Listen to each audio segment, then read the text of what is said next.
Is the gold price manipulated? The fake answer is no, because manipulation is a cisgendered patriarchal term that'll probably be declared illegal soon and replaced with some ambiguous newspeak like transipulation, and I don't want to get censored.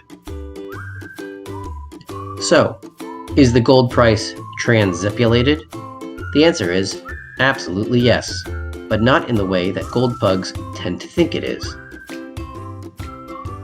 The popular argument for gold manipulation is that big banks sell paper claims on gold called futures for 100 ounces of gold each out of New York. Why the big banks? Because they're the ones that store megatons of gold in their vaults. In order to make money selling these contracts, the banks need to buy them back cheaper. So, they dump thousands of futures contracts at a time at 3:27 a.m. when the only people still trading are nocturnal lizards and a few hippies in a San Francisco bunker stuck on a really bad trip from back in the 1960s. Nocturnal lizards and hippies stuck on bad trips do not typically have much buying power.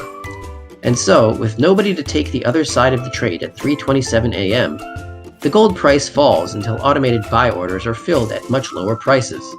The banks buy back their initial contracts and book a profit. Is there some truth to this? Yes.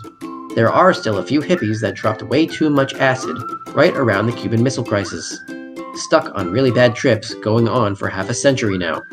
And sometimes, you do even see enormous contract dumps by JP Morgan at 3:27 a.m. But this is not the essence of what gold manipulation really is. Gold manipulation is a process that has been going on for 88 years now. This was way before gold futures contracts were even a thing. 88 years? Yes, 88 years. All the way back to 1933. What happened then? Franklin Delano Roosevelt revalued gold from $21 to $35, confiscated the entire gold supply, and stuffed it into Fort Knox. Here's how gold manipulation really works. Imagine lots and lots of chocolate pudding. Now imagine millions of woke 20-something voters who all love chocolate pudding. Imagine they lobby the government for chocolate pudding. Imagine the government trying to buy their votes hands out chocolate pudding contracts to them to the equivalent of 100 ounces of chocolate pudding per contract per registered voter.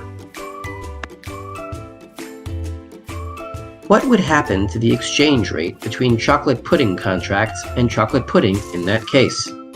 Well, the value of the paper chocolate pudding contracts would collapse in chocolate pudding terms, as the whole woke mob raced to redeem their paper claims and found out there wasn't enough chocolate pudding to redeem them all.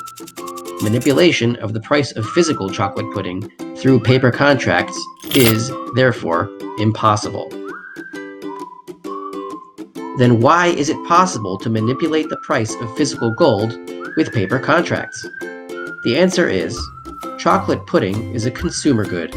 People eat it. Gold is a monetary good. People trade it for other things. Since it is not consumed, paper claims on gold can be traded in its place, and that enables actors to produce more paper gold contracts without markets immediately redeeming them for physical gold, as they would chocolate pudding.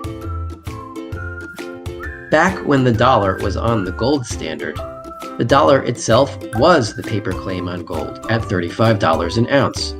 Since these dollar paper claims on gold were rarely redeemed, the government kept printing more dollars and spending them, pretending that the true exchange rate was still $35 an ounce all the way until 1971, when the scheme collapsed on too many gold redemptions. At that point, the dollar-gold exchange rate began to rise. Fast. It has been rising ever since. As explained in my last video, the only reason the dollar has any value is that it is still a gold substitute. It can still be substituted for some amount of gold. Gold futures contracts, like dollars, can be created out of nothing, to mask the true exchange rate, as long as paper claims go unredeemed. It's not the contract dumps at 3:27 a.m. that really matter. It's the very existence of a system of gold contracts that are unredeemed that is the problem. That is the manipulation itself. Want to end gold manipulation so governments can no longer print dollars to bid real goods and services away from you? Then be like the woke chocolate pudding mob. Buy physical gold and silver. Let's bring the chocolate pudding handout generation and the governments they elect to their knees.